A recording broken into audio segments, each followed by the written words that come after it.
Hey everyone, how's it going? Today we're going to talk about how it's all about perspective. And I love this word so much, perspective. Now, when I think of perspective, I think of this is our point of view. Our perspective is really how we understand life, how we approach life, our beliefs, our values, and really our outlook / vision for our life. So when we talk about how important perspective is, remember, the goal of this week is for us to learn how to have a better, grateful heart in our lives. And really, a lot of where that gratitude comes from is our perspective in life. So here's a story to help you better understand perspective. There was a guy, he was walking to work and he did not like walking to work. He did not like it at all. And he sees this bike pass him and he thinks, oh, if I only had a bicycle, I would be so much happier and life would be so much better. Now, the story puts yourselves in the shoes of this guy on the bike.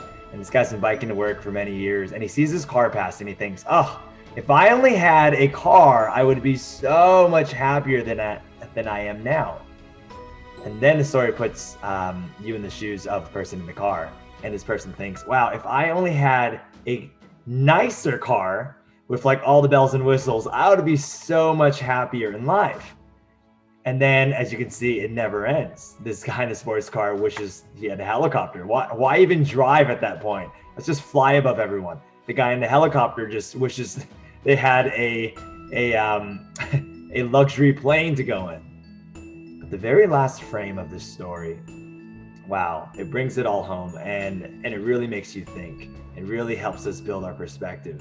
The very last frame shows you this guy who is in the third story of an apartment complex. And he's looking down on who? He's looking down on this first guy in the story. And he's thinking to himself, wow, I can't even walk.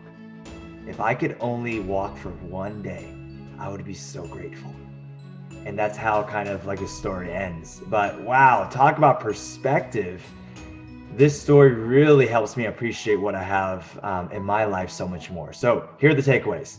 Number one, learn to be grateful for what you already currently have. I think we all can be more grateful for with what we already have. Number two, you might not think you have much, but people would love to have the life that you have, the life that we have every single day. Number three, we are all so blessed beyond belief. We don't even know it sometimes. I heard this quote the other day, count your blessings so that your blessings count. So we need to reflect and really think, wow, we are all so blessed and we already have so much already. Number four, the next stage may not, and it didn't for me, but it may not bring you the joy that you're seeking. Just because you have more doesn't mean that you're going to be more happier. All right. So the challenge is really this. Think about number one, what do you have that sometimes you take for granted? Think about that. And number two, what's a time in which you got something you wanted and how long did it actually satisfy you for? All right. So thank you so much for letting me share with you today. Have an awesome day. And once again, thanks for watching.